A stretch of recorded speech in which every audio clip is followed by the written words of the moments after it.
'Tis reunion season, and I like this episode. I thought the Valley got off to a nice start, and I'm actually very curious to see where this reunion goes. There was some bumps in the road this season, as we know, but looking at it now, those bumps might lead to really good reunion content. I was thinking the same thing. It's sort of like usually we don't have a lot of content, so we're like, why are these 3 parts? Why are these 2 parts? This one seems like something that should be 3 parts because we've been talking about it so much. Mhm. Even though obviously it got dark and scary, downright wrong for a few episodes there, it's still a lot of content to go over, and it seems like there's a bit of a structure to this reunion where we're getting some things out of the way early. They're not just doing the we're gonna hook you and get you in here. There's really a lot to talk about, so it actually makes sense. Bros and shows. I gotta have me my bros and shows. Bros and shows. Bros and shows. I gotta have me my bros and shows. Good morning, everybody, and welcome back to another episode of Bros and Shows. I'm your co-host, Steele Russell, joined as always by the one and only Reunion Magooter. What's up, dude? Feeling pretty good. Went to the Kesha concert last night. Bit tired, but it's worth it. It was a great time. Was Kyle Richards there? Not that I saw. It was hot Backstage, as hell probably. though. Jesus, dude. Outdoor concert when it's like 96 at 7 p.m. No thanks. I was down the shore all weekend. We were down for a few days, which was lovely. And it was a little cooler down there. But walking out this morning, I took Poppy to Wawa. This has to be the hottest summer, just consistently hot that we've ever had. Yeah.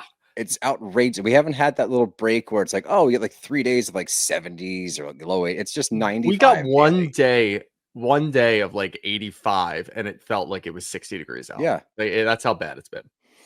This Well, isn't Friday. the weather pod. Welcome to the Weather Bros.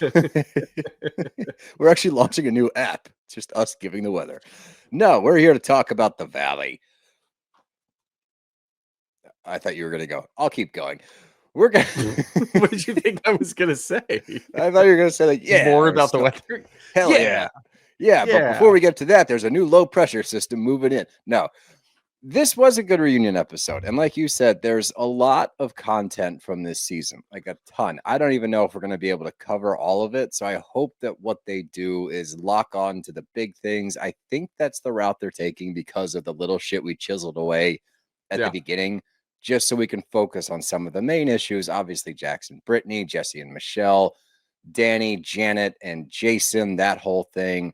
So those are like my biggest interests. And those honestly could be one episode each. I'm glad it makes sense to lump the divorces together with Jax and Brittany and Michelle. And I think they did a really good job, actually, because at first they kind of get into showing like replays of things that happened in season 1. And it's because they didn't have a reunion after season 1. This is their first reunion. So I was worried that we were going to talk about a bunch of stuff that happened last year because they didn't do that. And like, that's of their own doing. But I think they did a really good job, Andy and team. Kind of tied everything together and made it more relevant. And like you said, lumping the divorces together, the broken relationships that happened while, one of them pretty much happened in the off season. The other one we had to watch horribly play out this year. We do have to cover it, obviously. So let's just put them out there. We'll see what happens. And with this crew, it's good because everybody gets involved. They are so intrusive and so just like jumping at every opportunity to start talking that it works because now we get a little bit of something from everybody. yeah, and I think that why it works so well, I will say, and I'm not going to give him a whole lot of credit, but Jack's saying at the end, like, because like it's real, I put it all out there, which his is obviously played up, but I will give the cast credit. They are played up. They are playing, I do believe, bigger versions of themselves a little bit. I think they're cognizant of the cameras, but that happens with every reality show, though. And it needs to, right? There needs to be a level of showmanship to it. So that's not a knock. It's more to say the people that are born for it are like Jax, where their lives are just insane, but they're terrible people. So they don't have to play it up for the camera, or they do, and they just get worse. Everybody else, it's like, all right, if you're a little normal, you do have to play things up. So I think some of the cast kind of falls into that, with probably like Danny, Nia, Zach to an extent. He's eccentric as hell, but I think he probably plays it up a little bit. Everybody else, they've been around it. And then you've got obviously people like Jesse and Jax that are just insane, but it works well for the show for a little while until, for Jax's instance, it doesn't. Right. And I think that what they do well, because I'm not even saying that's a negative, it's just part of being on reality TV is Yeah. playing a caricature of yourself. All of the shit seems to be genuine, authentic, like actually what they're feeling. They're all actually friends. They all really are that intrusive on each other's lives. So you're getting Yeah. that aspect, which is why this show is so good. And like we said, when we hit that little bump in the road in the middle, it's still a captivating show. It's just we were watching things that we probably shouldn't have been privy to. But let's jump in. And we get a nice little divorce montage of everybody that's getting divorced right now. You get a really sad moment, and it's not funny. Michelle and Aaron moved in with each other, and it was going great. We know that they are now broken up, so that's kind of sad to leave it Yeah. off with that. On a sadder note, But Andy did it twice. He talks to Michelle about Aaron, and he talks to Jax about wearing Jax's bar stuff. So both of those things, both have they've broken up, Discontinued. if you will, within the last week. So it's just kind of funny that we went back to back with those. Yeah, just like in a dark, like oof, double oof. And I think the sadder thing though is that Zach's Scrotox went unnoticed. Benji didn't even acknowledge the Scrotox, so that's it's a bummer. But the last two things, Jasmine's engaged. We knew that was going to happen soon, and Janet is taking Adderall and doing Pilates. So now we're all caught up. We could jump into the episode. Sure. Yeah, fucking ridiculous. But we start out with Doute, and I'm glad we give her flowers for being the voice of reason this season. And it does seem that crazy Kristen has retired. I think that there's still a little crazy Kristen in there somewhere, but I think controlled that chaos now. Yes, controlled chaos Kristen's a better way to put it. That's what we have now, and that is a much better recipe for good TV because you can just root for her the whole time. There's not the episode where you're like, oh, damn it, there she is. You're like, go, Kristen, go. So like her and Luke were phenomenal this year. They did a great job. They knew what their role was, and I think they played it perfectly. They were easy to root for in a cast of people that are pretty shitty.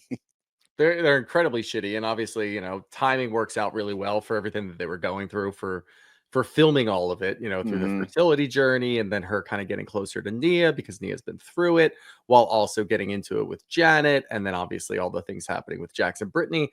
Kristen was in the middle of a lot of it, and I don't think it was forced. I don't think that she had to force her way into it. I don't think producers forced her into it because of all the mistakes that they made last year by not having her in 3 or 4 different episodes. Which there was a stretch like 3 or 4 where she was not in it, and then there was a couple like where the baby moon. Yeah, you got like a one-off where she was in 2. It made no sense. Her utilization last season was ridiculous.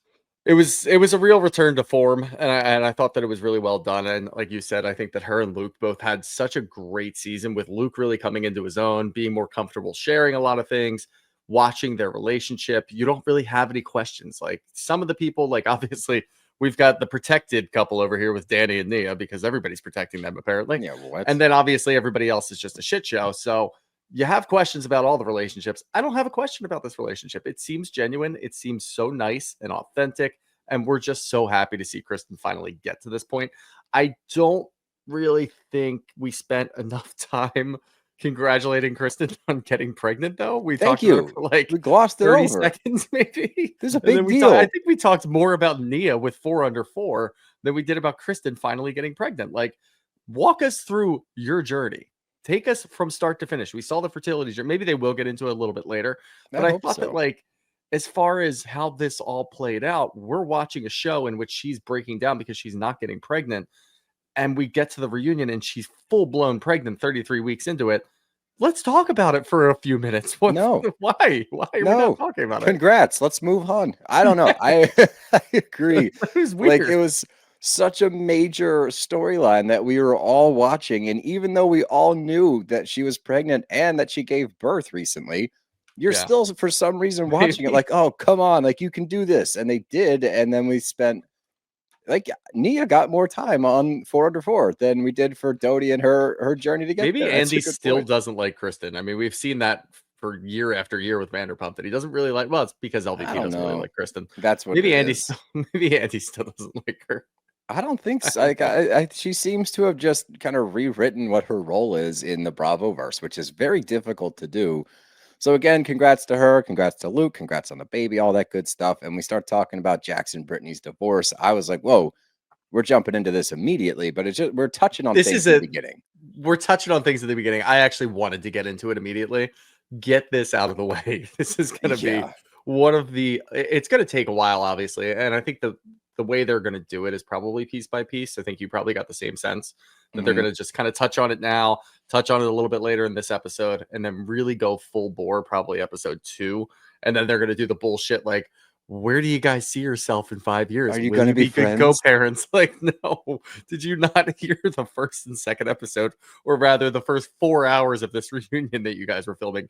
They're not going to be good in 5 years. Can we just skip that part? They do it every time with all the divorced couples. All the people part of the reunion setup. I get it, but like for this couple in particular, can we not do like the niceties? Because the way that Jax is talking when we get into this stuff, he's doing that thing where he's kind of deferring to her. At one point, he even said that she's the victim. He's not at the end of the episode. So I know what he's going to do, and I don't want to see it. I just don't give a fuck. He collected all of the comments that people said on Britney's behalf and memorized them to spit out throughout the reunion. But that was his about Michelle's comments. What dude? I can't wait for he outed himself though. I was like, oh boy, what an idiot. But I guess Jackson this embodies what we can expect from Jax this reunion. This one little quick scene in the beginning. Brittany's like, well, you know, he called me the other day, and because Andy's like, where's the divorce? How are you guys doing with it? What part of the process are you on? And she's like, well, he called the other day because he wasn't sure if he was getting kicked off the show. Newsflash, you do. And he said he's going to prolong the divorce, so just in case he needs alimony. Yeah. We get into this a lot with the California laws. Oh yeah, the 50-50 state and all. Fucking don't get it. Yeah, I just don't understand it. It's so ass backwards. It's so stupid. The fact that Jax is in a position where he can publicly say this at a reunion, and he probably won't get any sort of like negative effect from it. Probably will get alimony. He probably will get alimony, which is fucking insane. Yeah. For somebody who clearly wants nothing to do with their child. He's going to act like he does, but he clearly wants nothing to do with Cruz. So it's just ridiculous, the fact that we're doing this and the fact that he's bringing it up right away. And you can tell on his face. He's like, yeah, that's exactly what I want to do. And we saw it in the last episode. We saw the finale. He said that he was going to drag it out. Agreed. And like watching him try to spin it is just, that's what you can 100% expect. Because he's like, well, that's not like all that was said, or that's not how I said it. And Brittany's like, yeah, it was. Just admit to it. He's like, well, I guess like, we'll just admit to it to move on, is pretty much what he's trying to push out there. Yeah, that's going to be every interaction that we have this episode, and it was for the rest of this one, and it's going to be the same throughout the reunion. It's a good little microcosm. He took a conscious effort to be that guy. In his mind, he's like, I'm the guy that's just fallen on the grenade. I want everybody else to be good, and I want people to look at me and say, wow, he's really changed. That is in his head, him changing. He thinks that he'll come across as a guy who's softer, who's more in touch with his emotions, the things that he's done to his ex, all of those things. Just by doing something like this, he thinks that people are going to view it as, wow, look at Jax. He's so much different. He's changed so much. He's really working on himself. Like, no, this is just another fucking Jax ploy, and it's so easy to see through at this point. I agree. But let's talk about Jesse and Michelle. They took the and if you guys can hear, my baby's talking in the other room. She's on what's she saying? Fuck Jax. Yeah, she's saying fuck Jax. No, she's really chatty these days. It's really funny. So she's in the other room just making noise. If you hear that, that's what that is. But Jesse and Michelle, I would say they were the main focus of this episode, with Jax and Brittany sprinkled in, because I think this is the right way to do it. Get them out of the way entirely, because they're going to continue to butt heads. I think what this episode does, and I think it's very important, because Jesse is charming. Jesse is funny. Jesse has a lot of fans. I think this highlights the fact that Jesse's also a piece of shit, and we need to remember that as they're moving through this divorce. It's very easy to like Jesse more than Michelle because of how they come off, right? But what Michelle's been through, and I think we get like a glimpse into it, I think if she was better at relaying her emotions and feelings, she would have a lot more support, because I believe she deserves the support. Yeah, and you're talking about support from the fans, right? Not the Yes, cast. Okay. the fans. Yeah, So I think the big difference that I saw today is, obviously you're in a confined space with the cast. She didn't really have a lot of support from the cast, and she was very early on in this season. She was kind of all over the place. She was a bit yeah. manic with the whole situation, and who could blame her honestly after we find out what she's going through, especially with her mom, and obviously the divorce and all the things that Jesse's doing, and who knows what the fuck Aaron is doing at home with his honey. So there's a lot going on. So in the beginning of the season, she didn't have that cast support, but it was good to see during the reunion, at least in this episode, everybody's kind of talking on her behalf because we've seen this happen before. We've seen the one-on-one scenes with Jesse and Michelle where he does do that. He is manipulative. He does kind of push her into a corner and wait for a reaction and then holds that against her. He tried to do it in real time here. This was a fucking terrible episode for Jesse. This really just Brutal. You could see right through the cracks and all the bullshit that he was doing. Everything that he tried to do all season was just right out the window immediately because he was really vindictive. He was really going against Michelle in a very public setting in front of everybody. So they can now see how you operate. And they now have no question about how these divorce proceedings where you're representing yourself are going. So yeah, Sorry. it's fucking insane. But yeah, it was just good to see at least the other women on the cast kind of just chiming in and speaking on behalf of Michelle because she was getting to that point again. Like, how is no one seeing this? This is insane. This is absolutely wild. And you can see other people are like, well, all right, Jesse, let's fucking back off, buddy. Exactly, because you could poke holes in everything he's saying. Like, he doesn't even seem to believe himself when he's trying to talk through it. It just, a lot of it doesn't make sense. And we'll get further into that. Let's get Doute's fertility journey. We'll get into that real quick. This is when they touch on that. Watching her this whole season was what a roller coaster. I think it was easier to watch because we know it has a happy ending. Yeah.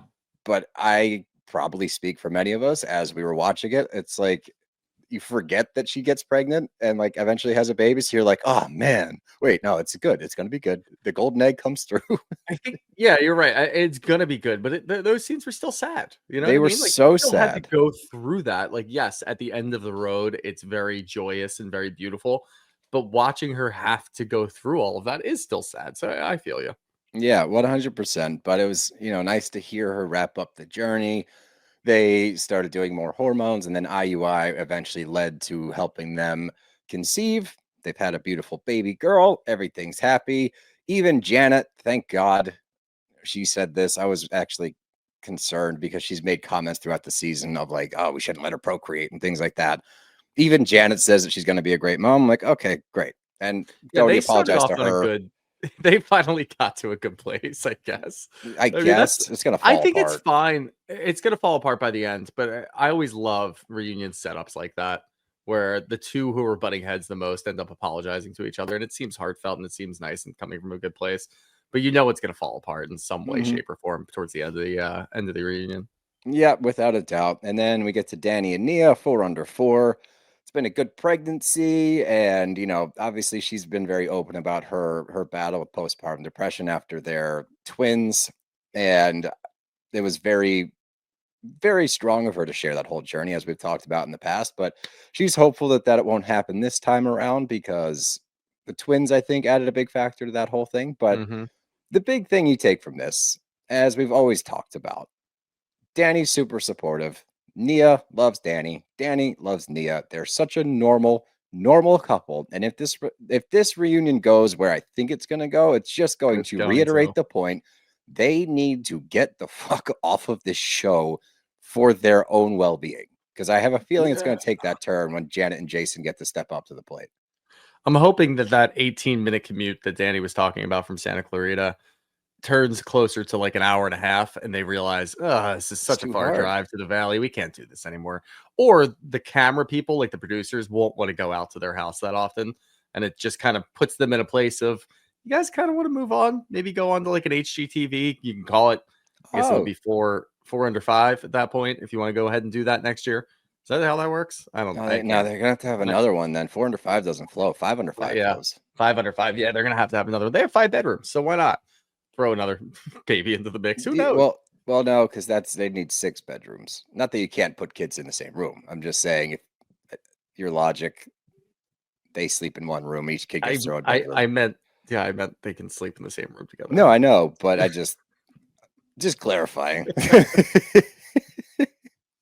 That's the important part, right? Thanks. You're welcome. All I meant was they have more space than what they were used to in the Valley, but yeah. Oh, totally. Yeah, 100%. I agree with you. Where were we? We're still talking about the pregnancy, and I guess Danny's going to get snipped now, so he invites the dudes, like, hey, who else wants to get a vasectomy? And of course, Jax jumps up immediately. Brittany takes a shot, and I hope she takes multiple because she's had to take a lot she of shit will. from him. Yeah. She deserves to. I think that she should take shots throughout the whole reunion and just kind of jab him the way that he's always jabbed her. And she takes one here, said that Jax needs one, or he's going to have 20 baby mamas, which leads to us learning that Jax doesn't wear condoms. And Yeah. least surprising news ever, by the way. I'm not shocked at that. Could have done without hearing it, though, you know? Right? Yeah. When I hear about his sexual exploits, it makes me sad. And then she kept referring to like down there and kind of like pointing at his dick, like right She at his did crotch, gesture like, at his crotch a few times. Yeah, Yeah. and then she called it a dirty dick. Yeah, I don't, you know, we all know it. I had a visceral reaction to hearing that. I was like, yeah. Ugh. At least he didn't, you know, go. Yeah, there's still time. I was gonna say at least he didn't go on to like describe his own penis. situation. Yeah, I agree. That would have been upsetting, but he does go on to. It's fine, actually. It looks great. Slightly to the left. Don't worry about it. But he makes it, or she makes a comment. You know, I wouldn't touch that dirty dick with a 10.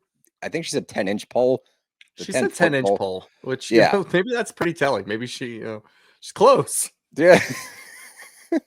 Now we're talking about it too much. Maybe it gives credence to what Jax is talking about, where she did want to have sex with him 4 months ago, drunk at the aquarium at Hooters. Yeah, wait.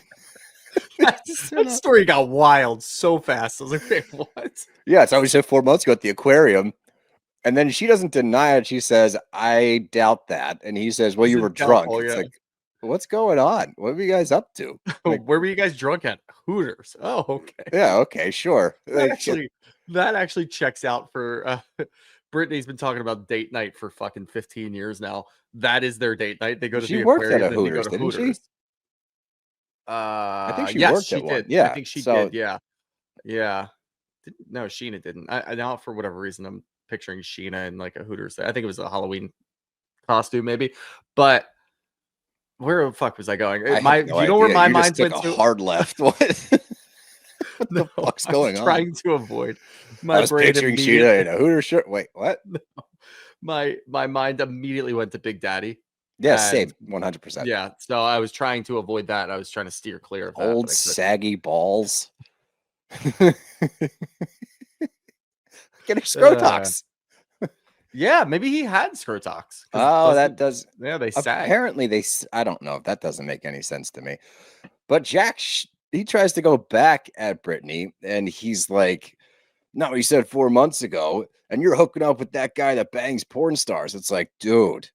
Yeah, that is a wild thing for him to say. What an idiot. You literally have been seen about town trouncing around with OnlyFans models, and like, no shame here. We don't tell people what to do with their lives, but you can't throw that one out there and then act like you're not doing the same fucking thing. That's stupid. It would have been, maybe it would have landed if he was a little self-deprecating about it. Like, clearly you have a type, Brittany, hanging out with another guy who's banging porn stars. That would work. It's like, okay, that would work. That would have been a good move. Instead, you just slam open this door to just like immediately attack you and then show the picture. That's the picture. So I wanted to put a picture up for questions today. I couldn't find it, and I wasn't going to for that person. I wanted to use the picture of Jax's friends that they put up there with the huge knockers. Oh, yeah, the one that they quoted, like, yeah, quote unquote, Jax's friend. Yeah, dude. That's the picture I wanted to use, but that was a fun one. If you see her coming out of your house, her being Brittany, if you're watching your Ring camera and that woman leaves your house, Jax is never allowed to say anything about who you're hooking up with as far as what they do for a living. That doesn't make any fucking sense.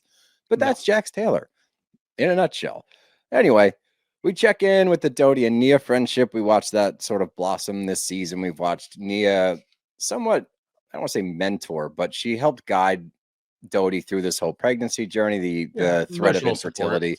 Emotional. So it was really sweet to see, and you saw them like genuinely connect and seem to really get along. I would say their friendship was probably the most genuine that we saw this year. Yeah, and I think it still is because the two of them were on Watch What Happens Live when they were pregnant, right after they filmed this or right before they filmed this. And you could tell just like how close they've gotten. And it seems like they genuinely are close, which is good, I think, for both of them, honestly. Kristen needing somebody that's kind of rooted to the Normal. ground, if you will, kind of normal. And Nia needs someone to pull her out of her shell. Exactly. That so it's a good beneficial relationship for both of them. I agree 100%. But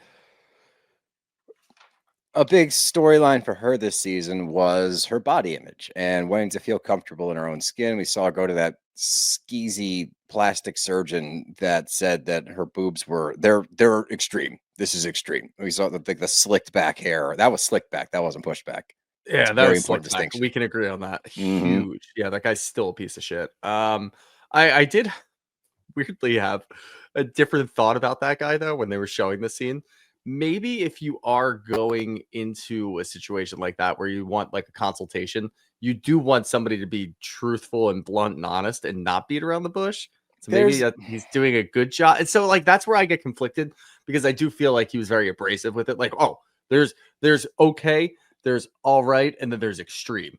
Oh, okay. So Then like there's holy you're saying shit. I'm okay. You're teetering on holy shit. Like we gotta handle this. It's like, okay, dude, like back off a little bit, be a little softer. Maybe some bedside manner would probably That's take all you I'm pretty saying. far. You can But translate like, hey, you're on like this end of the spectrum with this whole thing. yeah, But hey, nothing we can't fix. It'll be piece of cake. Don't worry about it. Just that would soften have the gone a blow. long way. Yeah, throw that in there at the end. It's just like, hey, it's nothing we can't handle It's here not a big deal. at Shady, Slimy, and Co. You know, Slimy boob jobs and co. yeah. He just like fit the role. And then for him to say, Never that, I was been like, to Tijuana? just meet me at my office. It's just south of the border. Meet there. We'll knock this thing out.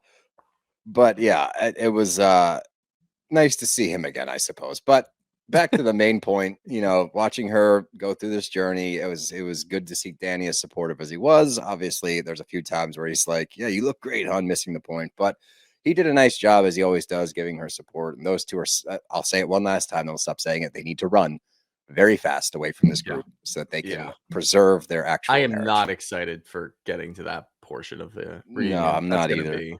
I'm not either. It's like watching this witch hunt come to a close, and they have it's going to be so hard too, because like, again, Jasmine is completely valid in whatever she feels or whatever she wants to do, but it's going to then have ramifications throughout the group where they then have the door open to go after Danny again because she's doing this in the reunion. So I don't know. I kind of want to see how it goes. I don't want to make any like statements about it right now. I don't either. You know how they do that with trailers, it ends up being a lot less worse than what you thought it was going to be. So I don't know. I'll think hold out hope. At the end of the day, like the most important thing, and if Jasmine feels the need to use this platform to reiterate her message, that's 100% her right to do so. And I agree with that. I just think that if it comes down to it and she speaks her piece, and at the end of that, she's like, but we're good. We've moved on from it. Right. Nobody else should have a chance to speak on it. I am too, agree. because the way they teed it up, I'm like, all right, well, we've seen this cliffhanger in the scenes from next week, and it turns out to be like that's the lead in, but it ends with, but we're cool now. My big thing is, like I said, if that wraps up, if she's like, we're good, it is what it is, we moved on. You know what it probably is? They're probably talking about the first apology, that little clip that we kept getting at the beginning of the season. I agree. Not the following apology where he sat down with both Melissa and Jasmine and went through the whole thing, and they were good after that. I think that might be what they're referencing. That's what I kind of try to hook us in. I'm hoping at least. But like you said, nobody else should be able to chime in, and we know what's going to happen if she does it. Danny's going to apologize again. He's going to be very heartfelt. Nia's going to get involved. That should be it. If Melissa comes out, I don't know if Melissa's even going to come out. Then it's the four of them. Nobody else should get involved unless it's just speaking words of support when it comes to Jasmine. But Jason and Janet are going to tee it up and try to dive in on it to throw more stones at him for being a quote unquote alcoholic, which again, you guys don't get to speak on that. So like that part is gonna, this is gonna drive me up a fucking wall if that's the way it goes. Like you said, let's not make any statements. Let's let it play out and we'll go from there. And we started out with Jesse and Michelle. We really get into it. Like you said already, this was extremely damning for his side of the street. Like, he didn't have a leg to stand on. He got mixed up in what he seemed to have said to her or what her story is. His shit just doesn't align with any of it. It doesn't make a lot of sense. In this beginning part, Michelle explains, like, Jesse diminishes me. He puts me down. He did the bare minimum. So finally, I got to a point where I said, I'm not dealing with this anymore. It was like their anniversary, I think. And she was like, like, put her foot down and said, I'm not going to be unhappy for the rest of my life. And I asked him for a divorce. That, I think, is a glimpse not just into what their marriage was like. That's how it is now. And I think that Jesse is very good at manipulating his image on the screen. I think he's very good at throwing jokes out there, crying, laughing at certain moments, so people kind of lighten up. I would imagine behind closed doors dealing with him is a fucking nightmare. Yeah, you kind of get a glimpse into that. And Jesse didn't say anything. He didn't have any follow-up really to what Michelle was saying. He just kind of let her talk, which I was very surprised at. And I'm like, oh, maybe he's just allowing this. But when you look at it a little bit deeper, it just means that he's not disagreeing with anything that she said. Right, He's just saying, like, yeah, no, I did that. I understand why she did that. Okay. Now I'm going to answer my questions. It's like, oh, okay. Usually you kind of fight her on everything. So the idea that he didn't fight her on that was kind of telling. I agree. And I think that confirms it. I think that's confirmation that, yeah, I did do that to her and probably still do that. Yeah. But the big issue that I think all of us, the only issue we really care about is co-parenting and Isabella, like making sure she's good, making sure they're able to communicate. They're doing good as far as decisions go, but then he makes a statement that she weaponizes Isabella. This was fucking nuts. This was crazy, right? He's doing that thing again where he's taking responsibility, but he's also saying that she does. And it's like, I know what you're doing. You're trying to be that. And it kind of worked in I guess it was like the penultimate episode before the end of the season. When he sat down with her, I'm like, okay, he's trying to get her to take responsibility for some of the things. And she does get to a point, and he gets to a point where he says, you know, we failed, our marriage failed. We failed our marriage. We failed our relationship, whatever. That made a lot of sense. That resonated. But now when you're talking about this is wild. You don't get to say it. One, don't cop to weaponizing your child. That was crazy.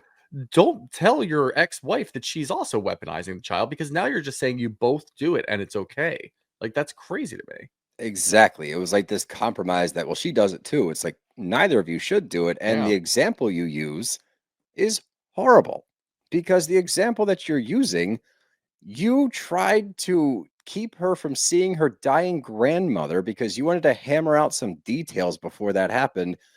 You bring up an Italy trip. I don't know how that correlates with it. I don't know what the fuck that had to do with it. At the end of the day, even Nia's like, well, yeah, like I would have done the same thing. The time that you had to take Isabella to go see her dying grandmother was potentially a day, up to a week. Like, the days were numbered. So it's not one of those where it's like, well, let's hammer out the details on how to discuss mortality with her. It's like, no, get that kid to see your grandmother before the grandmother passes away. I really thought the Italy trip was going to be more like Lisa and Larsa are in Milan while Lisa's dad is passing away. Oh, yeah. Like, I thought that's what it was going to be. I thought he was going to be like, you wanted to go to Italy and then you come back for one day and you're like, Isabella has to go see your grandmom. Like, you went away while your mom was passing away. Like, okay, maybe that's where he's going. No, he was just talking. And look, the view, you know, from 5,000 feet, whatever you want to say, when you look down, you're like, that is kind of weird that she's going to Italy for 2 weeks and she's staying with her dad for a week and then going to a friend's or her sister's or whatever they ended up saying. It was a strange setup. That is a little bizarre. But then when you get into dealing with Jesse, which I fully believe, Michelle, and I actually support her on this, weaponizing a child is just a crazy sentence. So I'm not going to say it. But saying, hey, she's never going to go to Boston for Christmas ever again is probably something you have to do to Jesse to get him to understand what's going on. Agreed. Absolutely agreed, especially given the circumstance. Like, that's where when Nia spoke up, I'm like, I agree with that. It's like, given the circumstance of this whole thing, this was what else was she going to massive a huge whiff? Because what else is she supposed to do? Her mom could die that day. So of course, like, let's speed this up, dude. And you have to threaten him. I don't think that's weaponizing Isabella. I think that's meeting him on the same playing field so that you can move forward with a limited amount of time. So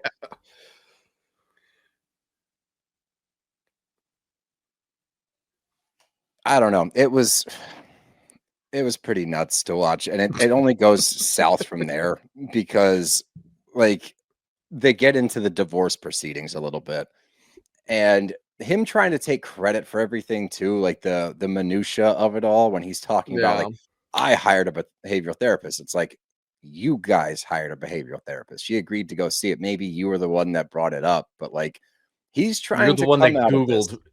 You're the one that Googled therapists in the area. Correct. Like, he's trying to come out of this like, I'm trying to take the necessary steps. I might not be perfect, but I'm trying to do right by Michelle and Mhm. Isabella. That's not what we're watching, especially in this episode. We're actually seeing the opposite. It sounds like you're trying to spin this narrative of I'm doing my best while making her look like the villain. And instead, it's coming off as I'm splitting hairs on the details because I'm a piece of shit, but I'm Yeah. trying to get some armor here. And even with the behavioral therapist, it backfires because she's like, yeah. And what did she say, dumbass? Give me some grace. Understood where I'm coming from. Got that my mom was dying. Like, Mhm. I guess my whole thing is he's been so calculated, and maybe this is what happens when you get him in it, like, because the reunion is high pressure. It's very uncomfortable. So maybe that's what happens. Like, if he'd done this last season, we might have seen this earlier. But I'm glad that Michelle's her emotionality actually works really well in this situation because she's so like mellow about everything all the time and like not very emotional. Yeah. It comes off better because I just believe her. I'm like, she's just talking right now, like very monotone and very calm. I believe everything she's saying. I don't believe anything Jesse's saying. No, and I think that this is, I hate to call it a constructive conversation because it's really not, but in the eyes of the audience, it's kind of constructive because you get to see how Jesse operates and how the two Correct. of them operate in a conversation. And this is probably the most prolonged conversation that we've seen the two of them have that wasn't, we have to talk about this on camera. We have to talk about this on camera. Like this was very much so like a raw, emotional, where are you guys right now? What's going on? What have Mhm. you been dealing with for the last few months with your divorce proceedings, with all of the things going on with your families, with figuring out co-parenting?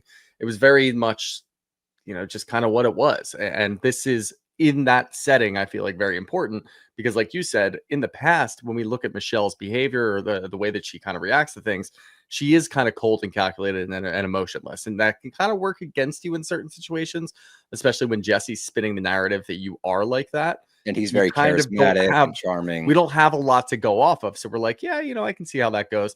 And I think early in the season and mid-season, we were both saying, yeah, you're both doing it. You're both playing games. You're both trying to win. But in this situation, in this conversation, you can really see how it works with Jesse doing this. And when you see her start to get frustrated, it's very real. It's very much like, I get it. I understand why Yeah. you're so frustrated because if anybody on this cast had to deal with Jesse in a situation like this, it would be hell. So watching her go through it, it's like you've been through this so many times. You're very cool and collected. And then when you start getting rattled, we understand why. So we get it. So now it's just sort of like a shift back to like, okay, Michelle is way less the problem than Jesse. And going through a lot more than we probably gave her Yeah. credit amidst the season.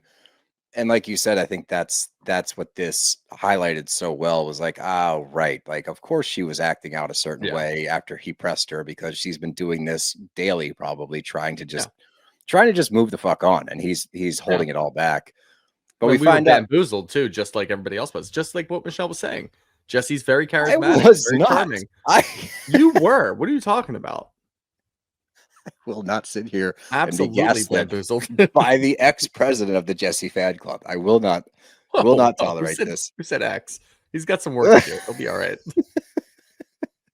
Hey, I love that you stand on business. 10 toes down, pal. Nice job. But we find out that Jesse's repping himself, which is a wild move. And I don't like, normally I would say this is ego talking. I think that a part of him wants to get all of the details in Discovery. I think he wants to be able to read everything for himself. I think that this is a selfish move just so he can get all the dirt. I Yeah. do genuinely think that it's a financial issue. I don't think he can afford an attorney right now. Yeah. I was thinking the same thing. I really think that's what it was. I love that we also take this opportunity to get involved and say, Jason's not going to help you out. He's not on the legal No, consultant. I'm not. team. I'm not on the team, guys. I'm not on the team. Who the fuck would want that guy on their consultant team? Like, how are we actually? Wait a minute. You might want Jason because he is really good at ripping people off and getting money for situations that they desperately need the money. So Jesse actually might be able to use Jason.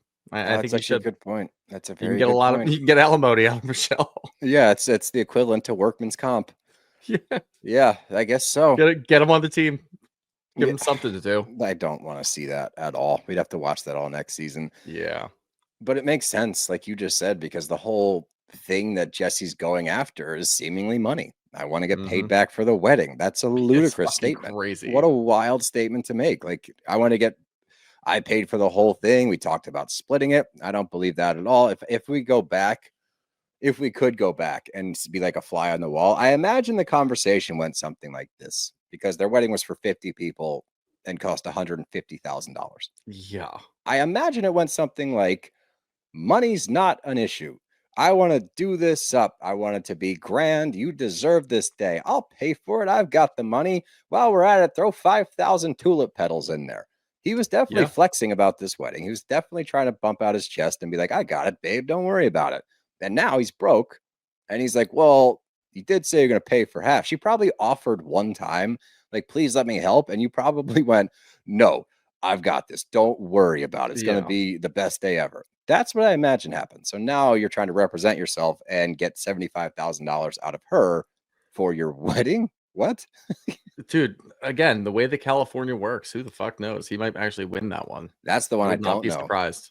Yeah, Be surprised. You can do whatever the hell you want in those courts. That's what it sounds like. Like the fucking PK and circus. Doute thing we listened to, like it all just, it's like 50-50 to be equal, but it's like in situations where somebody's clearly the villain, they still have the right to 50%. Like that doesn't make sense to me. Yeah, I don't know. We're not lawyers. We're not lawyers, but it seems set up so that dudes can do this, which is grimy. Yeah, and as we get further into the Jesse stuff, he's trying to be. I want her to move on with Aaron. I want her to have a good life. This is the only thing I truly believed. My life's a mess, and I want to put some fires out in my own personal life, but I can't because of this divorce. That's funny though, because it's like you're causing this divorce to be prolonged. You're causing more fires in your own life. Put down the magnifying glass, Jesse. Quit burning anthills. It would go so far, and maybe he'll get there at some point. But like, I don't know. We have no idea where they are in the process with this. Even after this very long conversation about their divorce, it doesn't seem like it's getting done anytime soon. So maybe he'll get to a point where he'll just let bygones be bygones just to get the whole fucking thing over with. Yeah, when he literally has no money, he will. When he's just poor. I mean, what did we hear? That he had to get $100,000 loan out, and he's probably $300,000. Probably home equity. But wait, that was the other thing. They don't own their house. They rent their fucking house. He rents the house. God, how much do you think that is? For that next to the chateau, I have no fucking clue. Gotta be a lot. 10 grand a month for that small ass house. Let's see. Brittany's in the valley, mortgage.